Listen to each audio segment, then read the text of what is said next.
Evolutionary.org podcast coming your way, episode 492. Steve Smith or Stevesmi, however you want to call me, with the Rickster Ricky V Rock. What's up, buddy? Hey, what's up, Steve?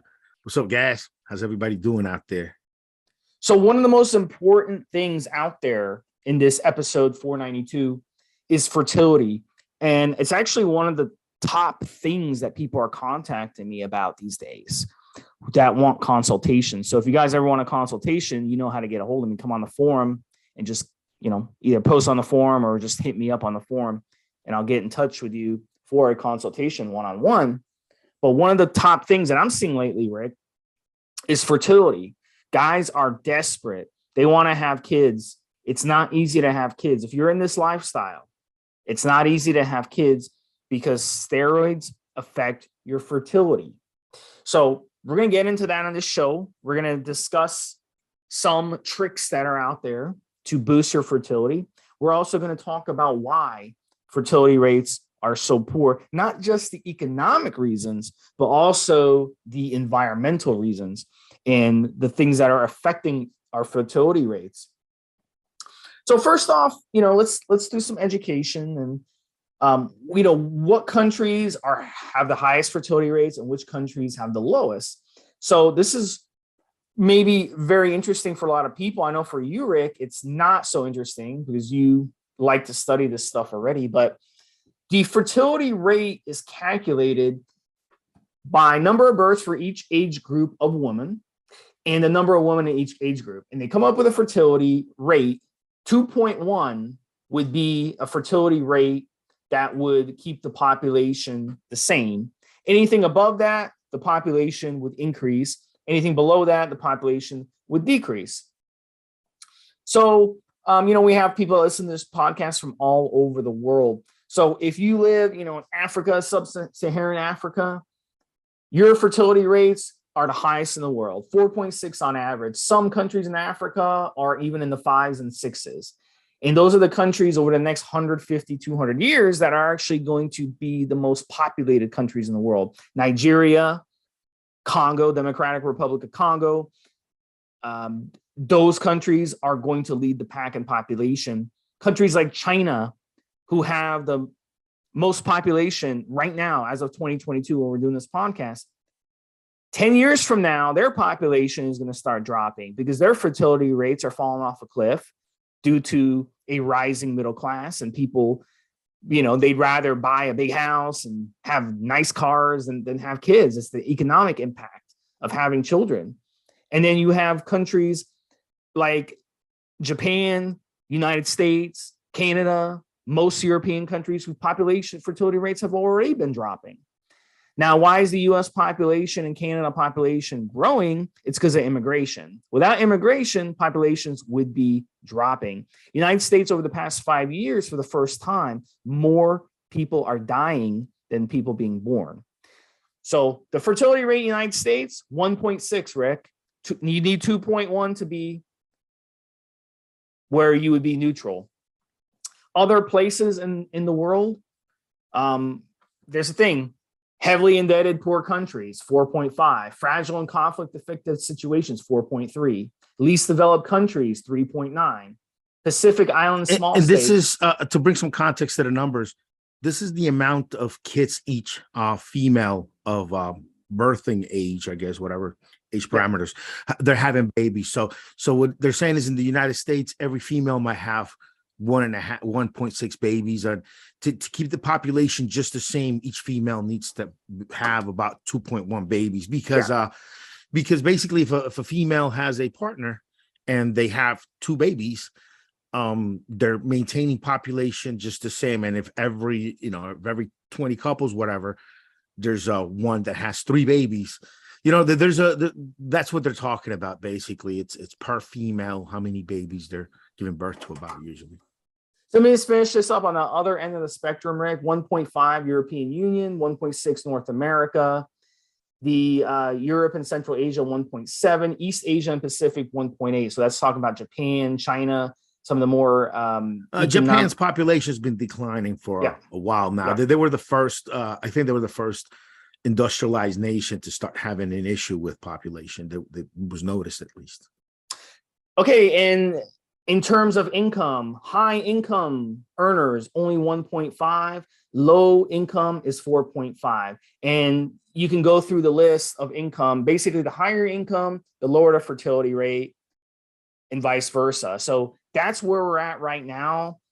In terms of what countries are going to have the highest population, China will start dropping. India will take over as the most populated country. And then by 2075, India will also start dropping in population. And then you'll have the African countries surging along. So really countries in Europe, Russia, East Europe, North America, their populations will start dropping pretty rapidly. But the United States and Canada will keep increasing population because of immigration. Without immigration, we would have like an economic collapse, because a service-based economy without growth, people aren't going to sell. They need growth to sell things. So it makes no sense in a service-based economy to have a shrinking population. So what the hell is going on? Why are these statistics happening? Why are these poor countries in Africa who can't even feed their people having the highest fertility rates? And why are the more developed countries having the lowest fertility rates? Now, I know, Ricky, you have a lot to say about this, but let me give you my viewpoint. And there's been a lot of, I've watched a lot of professors who've talked about this. And there's a couple reasons for this. Number one, in these African countries, they're living a generation longer than they used to live. So when that happens, of course, you're going to have an explosion in population, because instead of people living to 40 or 50, now they're living to 60, 70. And that's going to obviously help. Also, younger kids, babies, they're growing up into adults. Where you used to have 6 kids and only 2 would become adults. Now you're having 6 kids and 4 or 5 are becoming adults. That's another reason. So why do they have so many kids in those countries? There's a lack of birth control. Their cultures don't believe in birth control. That can be a factor, but also it has a lot to do with lack of social safety net. So as a person who gets older, once you get into your senior years, you need those kids to grow up and take care of mommy and daddy in those countries.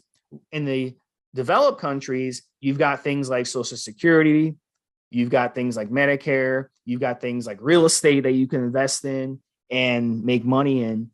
And that can that will make it really no need to have someone, a child, to take care of you. And plus cultural things, Rick. These developed countries, European, North American culture, really the kids don't take care of the parents so much. It's more the opposite. The parents are the ones who take care of the kids. The parents give the kids a trust fund. The parents give the kids money for college. In these other countries, it's the opposite. The kids take care of the parents. So you got to think about it as that.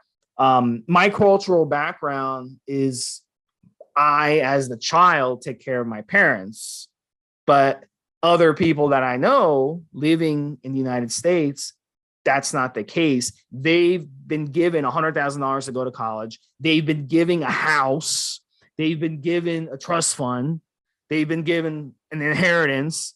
I never got any of those things. I had to basically put myself through college. I had to buy my own house. You see what I'm saying? So it's a different cultural impact that would, make a difference. So, and that's kind of the reason why you see some countries with high fertility rates and low fertility rates. And then the last one, let me get in before you come in, Rick, and you can tell me if you disagree or agree. Also, environmental factors. We have a lot of environmental factors in the developed world in terms of the pesticides, the herbicides, the pollutions. All this stuff is going to cause a drop in fertility, drop in testosterone levels. Our high stress environment, it's nonstop stress, 24/7, 365. Even on days off, even on holidays, we get stressed out. Oh my God, I got to get the toy for my kid for Christmas. Oh my God, I got to get my wife something for Valentine's Day. Oh my God, I gotta have a fancy barbecue for all the neighbors on 4th of July. We just stress ourselves nonstop. And that huge stress level of these first world problems cause a drop in fertility as well. It's just not natural. So those are my theories as to why fertility the difference of fertility. But Rick, you know, you have a lot to say about this. I'm going to give you the floor on this one. Give us your input. Pretty accurate. That that whole thing about it being different now. You have to make your own retirement and leave something for your kids, as opposed to the kids would take care of you. Is that something you saw in any of the data or any opinion, or is that something you thought about? Is that a thought that you had yourself? In African countries, I'll give you an example. African countries, they have a bulk, they're agrarian societies where they have farmland, they have ranches where they Absolutely. need the Yeah. kids to grow up. They have businesses that require hours to be put in. So you're a kid, you're growing, you're 8, 9, 10, 11, 12 years old. You're working for your parents on their farm. You're working for your parents on the street selling shit at the little market. You're working for your parents, helping out, doing chores around the house. So yes, it's those factors. There's a use for the kids. In the the first the kids give years and years of free labor to a farm, which in turn, it's huge. That is absolutely true. It's a shift in the culture. I definitely I grew up still feeling as though I had to take care of my parents, but my parents only had me and my sister because they also and now, but their parents had 7, 8, 9 kids because my parents, my grandparents, they had home businesses, or they had a farm, and they wanted the labor, they wanted the kids there. And the belief was still that your kids would come back and take care of you. That's the way it used to be back in the Disney. And obviously in America, America's always 10, 20 years ahead in some of these developments than other countries. We emigrated to America. And so it just didn't make any sense to have any more kids because obviously it cost way more to have children. And yeah, basically that is what it is. It's a cultural shift. Kids don't think or don't feel as though they got to take care of their parents anymore. Kids are now across the world putting their parents in retirement homes because they just have too much to do. They're too busy to sit there and take care of all their parents the way that maybe you and I grew up seeing our parents do, Steve, come back and want to take care of their parents. And it's just different culture. So now it's, and also putting money away for retirement. It's probably harder than it was before. Now there's employee sponsored stuff for people that have trouble saving money to help them psychologically save money. But look, if you were not someone who had trouble saving money back in the day, it was just a lot easier to put your money away for retirement. It wasn't really until some of the modern economics that inflation just eats away at your money every year after year. And if you just put a bunch of money away, it's just not going to hold the way it did, hundreds of years throughout history, where some of the let's say if you put your money away in metals and property, it would just always go up. Now you can have your money in just cash or some monetary vehicles, devices that could just go kaplump because that's of modern economics. So it's people are more setting themselves up for retirement more. Also, I mean, this generation now is going to have the hardest time with home ownership as far as being able to buy a home because of the prices, getting themselves into the work stream of things, because now some of us are working into older and older age, especially now with Zoom remote work. Some people that might have been happy to not work ever again because just to not have to commute anymore. Now they get to sit at home, and even after quote unquote retirement, they get back into the marketplace, doing stuff, competing against the younger folks, even after the age, because they can do it now through Zoom. There's a lot of different factors, and it's just harder to get along in the world now than it was a little while ago. And I'd say a little bit harder to get along as far as really making your way through this monetary system that we have now. But education is more readily available than it was before, and so think a lot contributes to that. You know, we're all trying to save for our own retirement, set ourselves up to be good when we retire, and not rely on these kids anymore. You know, I'm definitely not. I definitely don't want to rely. My parents, my parents do rely on me somewhat. Maybe not as much as their parents do on them, but I'm trying not to rely on my kids at all. I'm really trying not to ask them for anything. I wouldn't put my parents in a retirement home. I'd watch over them. I'd have a nurse, a professional come in, and hopefully I'll have a big enough place to keep them near me with some help. But I know my kids are putting them in a retirement home. Like I know that. My oldest one has said it to me already. He says, when you're just getting too old and just kind of flopping around like an old bird and you're just making a mess, you know, you're going away. He's already said it to me. So I realize I need to going forward, I need to have my own put away for my own shit and make sure that I don't have to rely on them and keep my wits about me, because you don't want to be that old guy that saved his whole life for a good retirement, and then you walk around one day and forget where you are for a couple hours, and then you know, when you come to a little bit, you're in trouble, and now your kids can basically put you away and take over your bank accounts and take over all of your funds. It does happen to people. It's a whole thing. It seems to me from people I know in this situation, it seems to me that they've got their own families, they got their own problems, they got their mortgage, their huge mortgage, they want to drive, you know, the latest car. Oh, so we've gotten they don't more got time selfish. To take care of we've parents. gotten more selfish. Yeah, we've got generations have gotten more and more selfish. It's more about us. Yeah. But the part of that is because the parents raised them that way. It's not that the generations have changed.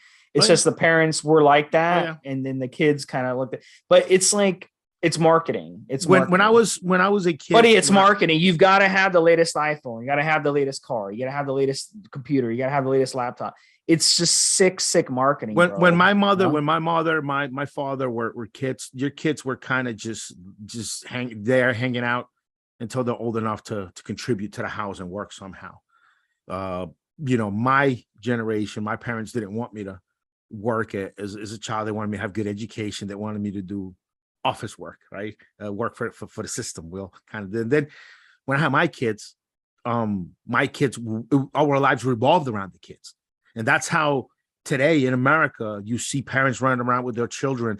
Your whole life revolves around your kids. It wasn't like that when I was a kid. I had more consideration, but not as much as my kids get. And my parents got, I mean, I don't think my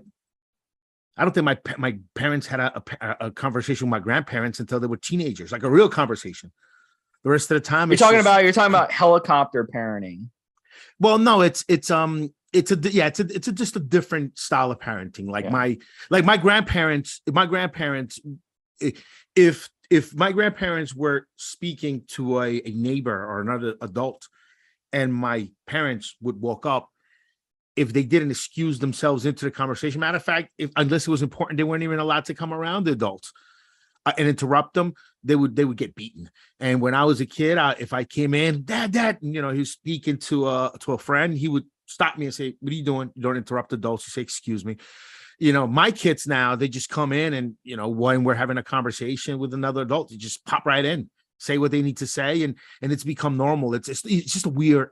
I've seen it with the 3 generations, just a weird, different way of raising kids. Now, when you have children now today in America, 2022, your life will usually more than not revolve around your children, special things we should do for them, special occasions, special things.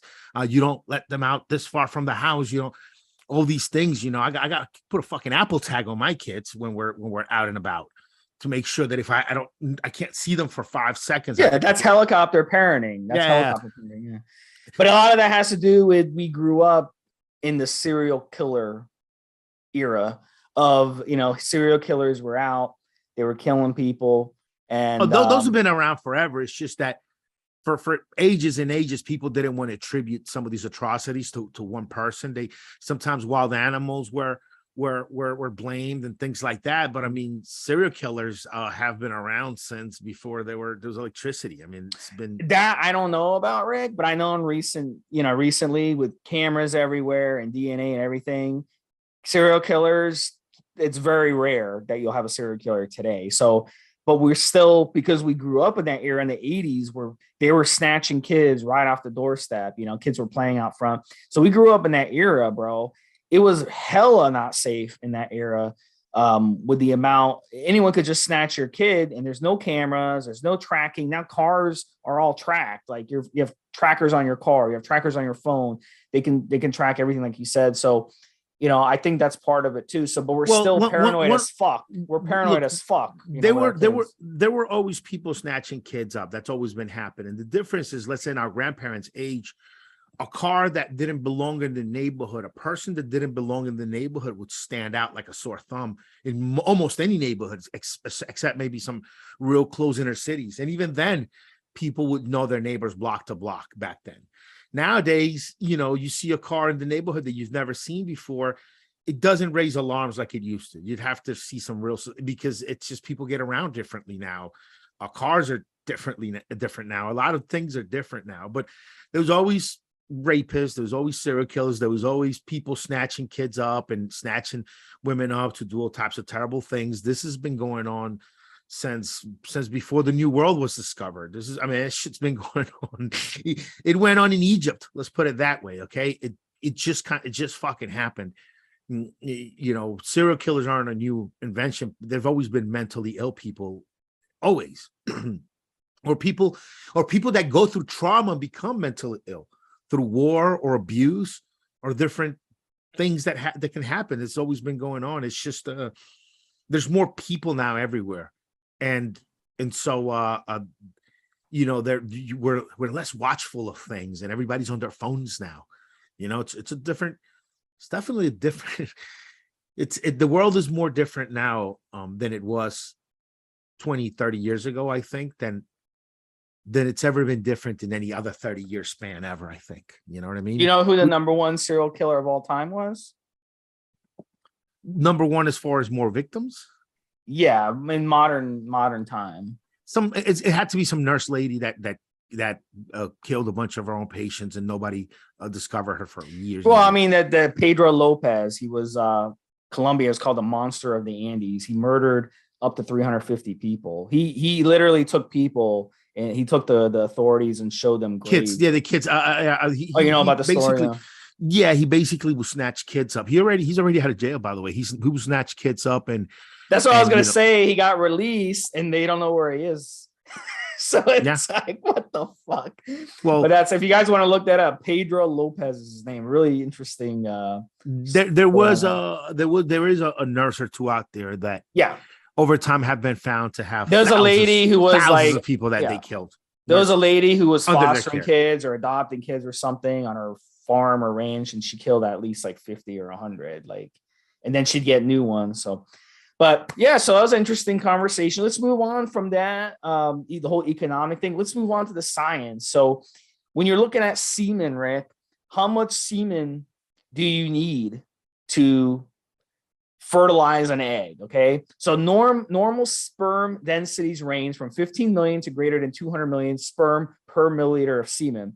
You're considered to have low sperm count and if you fewer than 15 million sperm per milliliter or less than 39 million sperm total per ejaculate. So your chance of getting your partner pregnant decreases with decreasing sperm counts, obviously. And some men have no sperm in their semen at all. And there's a name to this. It's called azoospermia. And look, at the end of the day, you use steroids.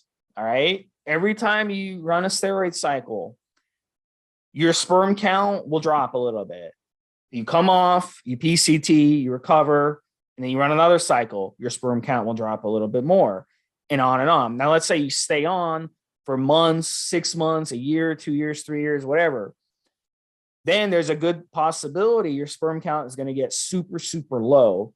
And also there's a possibility you may not produce sperm at all. So you'll get that condition, that azoospermia condition. And that happens a lot with guys. Another issue too, not just your sperm becomes lower, also motility becomes an issue. That word motility, and that means your sperm gets lazy. So it's going to have a hard time finding the egg, and it's not going to be very aggressive, So listen, you guys, most of our guys, listening to this, you're in your 20s, 30s, 40s, whatever, right? But you guys in your 20s, got to listen to this really close, okay? If you're using steroids from a young age, you may not realize it, but once you get in your 30s or early 40s, you're dating mature women who don't have kids, there's a chance that she's going to want kids. So if you've been abusing steroids, throughout your 20s and 30s, you may not be able to give her a kid because you may not be able to produce quality sperm anymore. So the more you use steroids, this is the science, all right? The more you use steroids, the less chance you have of having good quality sperm to fertilize an egg. So you got to keep that in mind. A lot of you may not know that. You may think, hey, I can run steroids and for years and years and have no problem having sperm. So how do we know how much sperm you have? There are tests you can order off of Amazon, okay, and have it delivered to you. They're not really that good, all right? They're just going to tell you, give you an idea. Is your sperm count low? Is your sperm count good? Is your sperm count high? But it's not going to give you an exact number. It's not going to be that accurate. So you really have to go to a doctor, a clinic, and you're going to have to give them a specimen, and they're going to have to test it to see, how much sperm is live, how much you got, how much little troops you got there. And that's going to be the way to, so if you're looking to produce a baby, okay, that's the first step I always tell my clients is go get that sperm tested to see where you're at now. Then we can go from there. Like let's say you go get tested and you're at 0. Then we know that we have to be aggressive with how to treat your infertility, and that's very, very important to know. If it's low, if it's below that, fewer than 15 million sperm per milliliter or less than 39 million sperm total per ejaculate, then we know we got to work on that to get that fertility level up. So, Rick, at the bottom line is to reverse low sperm count, step 1 of the process is you have to come off hormones. You got to come off all anabolic steroids, because the longer you stay on anabolic steroids and the more you stay on anabolic steroids, the more it's going to keep you suppressed and shut down, and it's going to prevent your reproductive system from churning. And if your reproductive system isn't working properly and is not churning, then you're not going to be producing the sperm. So step 1 is you got to come off, even if you've been on TRT for years. Okay, to give you the absolute best chance, you have to come off that TRT, unfortunately. And it's not going to be a fun thing if you've been on a long time. So anytime you want to jump in, Rick, if you want to add anything to what I'm saying before we kind of get into the different drugs and the herbals that we can start taking. You want to add anything before I get into that? I don't blame any of you guys out there for not wanting to have any more kids, man. Mm-hmm. Have you gotten tested? Man. Have you gotten tested yourself? I have 3 kids, man. I think I'm pretty good with the fertility. So I'm not. So you haven't got it tested though. That's what I'm asking. You haven't got it tested. I have 3 kids. What other tests do I need about fertility, dog? Well, don't you want to know if you're not producing, or if you are producing, in case so you don't have more kids? Like, it's not just about having kids, it's about not having kids. You see what I'm saying? I don't know. I haven't decided if I want to have another one yet or not. Yeah. Well, dude, if you meet a girl and she's like, yeah, she doesn't have a kid, she's like, I want to have a kid, I want to have a kid. Guess what? She's gonna be like, you want to be with me? We gotta have a kid. I'm, plug. I'm pretty sure if I take enough and to generate long enough, no matter what, I'll be able to have a kid, because I know I'm fertile, even though I've used my last 2 kids I had after almost a decade of steroid use. I got off long after almost a decade of on and off steroid use. I got off long enough and to generate and had 2 more boys a couple years apart. I'm pretty sure now that if I wanted to, I would take enough to generate to make sure I'm real fertile and have more kids. I don't think that the last 10 years of steroid use have done something that much different and that irreparable to my fertility that didn't happen in the first 10 years of steroid use, right? So that's kind of my thinking on it. But no, I haven't gotten tested. It's interesting though. You have a test you could just pick up at the and say, you know, have a privacy of your own home. That's actually not that bad. Yeah, but you're not going to know exactly. It's going to give you an idea, but it's not going to give you exactly. So tell us a little bit more. I'm going to get into kind of the drugs. Tell us a little bit about the herbals, the ingredients and entry generator that helps with fertility, and tell us what they do. They've been using these herbals for years. You Well, know, Fedoja agrestis is the one we have in there at 1,000 milligrams per serving. That Fedoja agrestis is what's really everyone's reported having more semen volume, more gains the size of your nuts. Really, it's just a really good one when it comes to fertility is the Fedoja agrestis.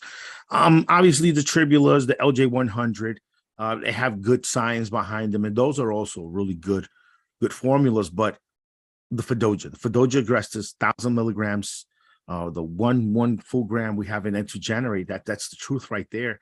That's the real. If you just wanted an herb for fertility alone, my opinion, Fedoja agrestis by itself, even if you just need it for fertility. But you know, I don't hear too many guys out there talking about fertility, anymore, because it's gotten so damn hard to raise these kids now. It's gotten so fucking difficult to raise these kids now. A lot of people only have one and be done with it, you know. So, but yeah, I mean, definitely Fedoja agrestis and to generate. It is it. so there's basically a bunch of options for females, but we're going to talk about male fertility. Most of the guys listening to this are male. If you're a female listening to this, listen really close, because these are some options for your spouse, for your boyfriend, if you're trying to get pregnant. So there's basically four different things out there that help with men. Now, keep in mind with males, okay, there isn't anything ironclad that helps with male fertility. If it existed, I mean, the company that came up with it would make obviously millions of dollars. But there are drugs and options and things that out there that kind of help. So the first option is going to be Clomid. The second option is going to be anti-estrogen drugs. And then the third option is going to be hormones like HCG and HMG. So let me go over each of them and explain them. So Clomid, one of the most cheapest and widely available drugs. We all know Clomid. We use it in post-cycle therapy, right?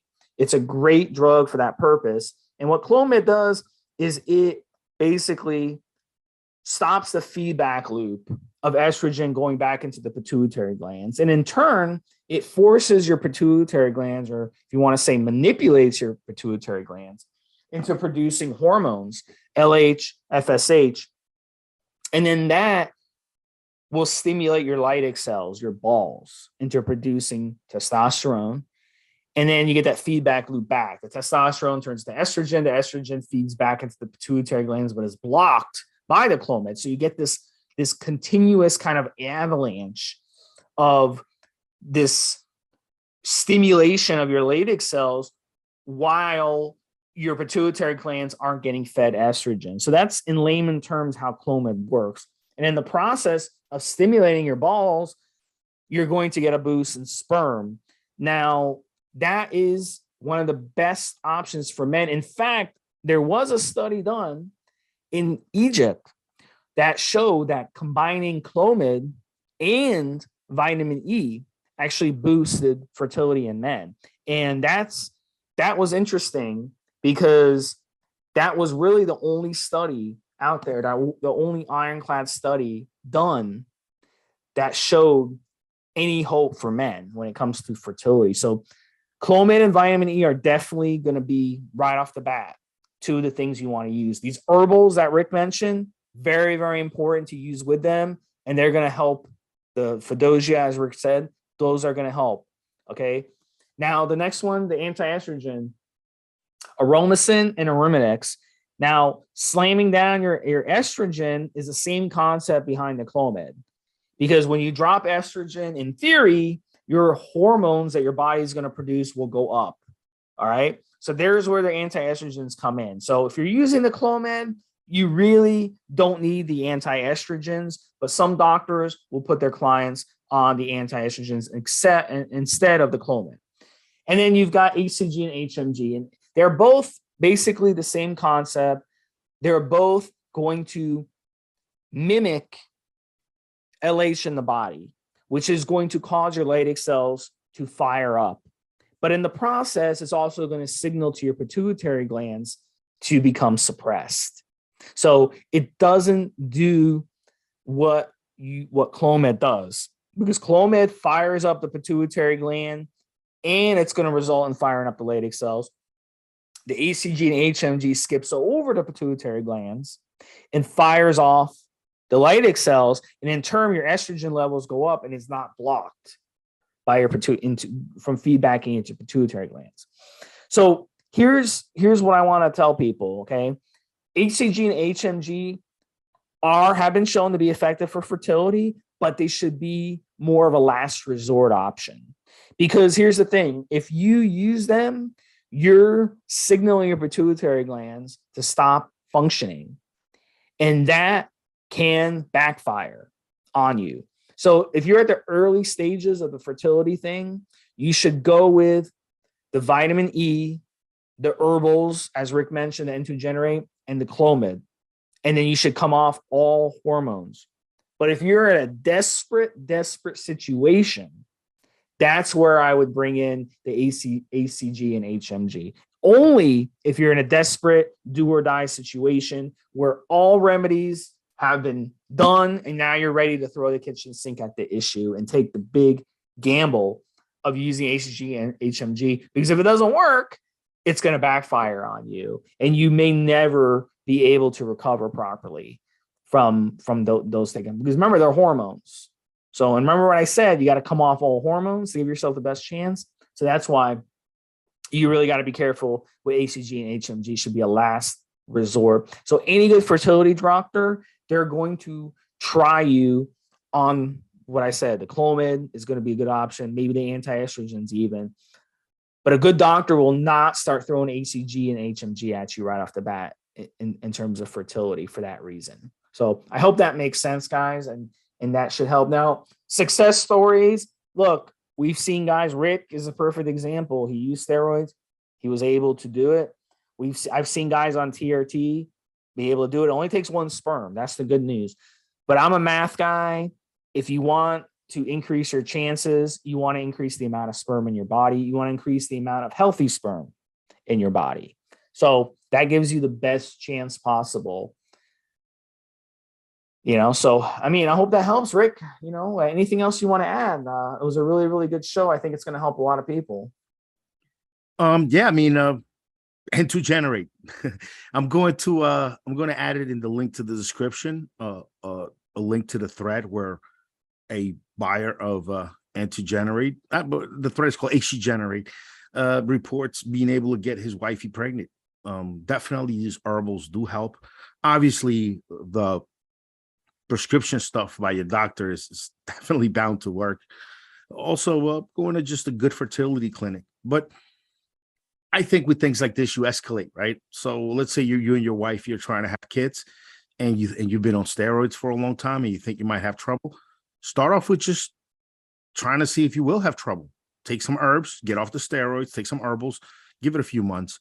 Make sure to try on her when she's fertile, and then just go from there. If months go by, it doesn't work, then you start going to the doc. Make sure both of your fertilities are fine. Then you start getting crazy about it. But don't throw the kitchen sink at it right from the start. Give it a chance. See if you're able to conceive without having to involve too much science into your life.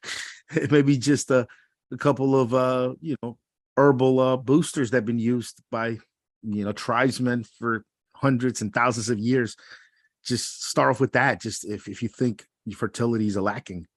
But most of you out there are going to find once you get off the steroids long enough, you'll you'll be able to have kids. If you had kids before, you kind of already established you're fertile, you don't have any other issues, you'll be fine.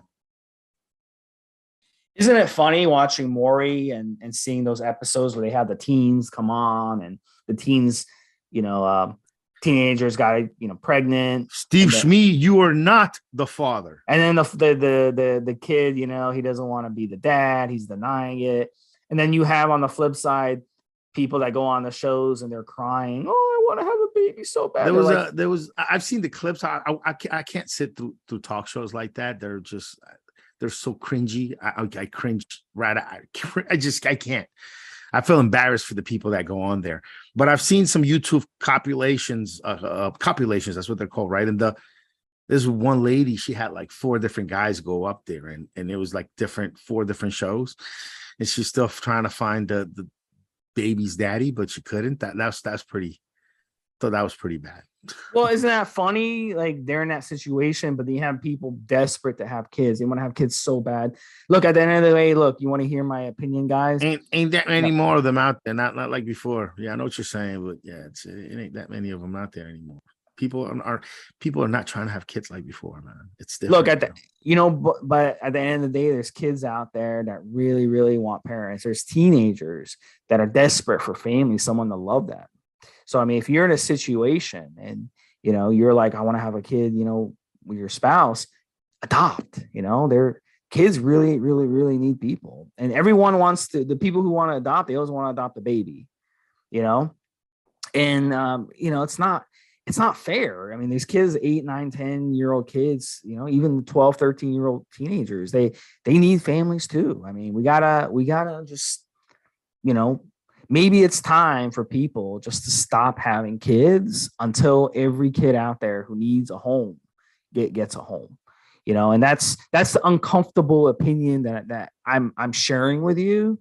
And, a lot of people will disagree with that. I mean, you might disagree with that, Rick, and that's fine. I mean, I'm not, this isn't a dictatorship here. What I say is not gospel, but my point is you've got a lot of starving kids out there. So maybe it's time, if you're listening to this, consider adopting, wouldn't that be wonderful just to give, love a kid who's been unwanted, and it's not their fault they're unwanted, but they're going to grow up thinking they're going to go through foster families, and they're going to go through a lot of abusive foster families and dealing with drunks and boyfriends. A lot of foster families that are in the system, the foster care system, are really, really good people.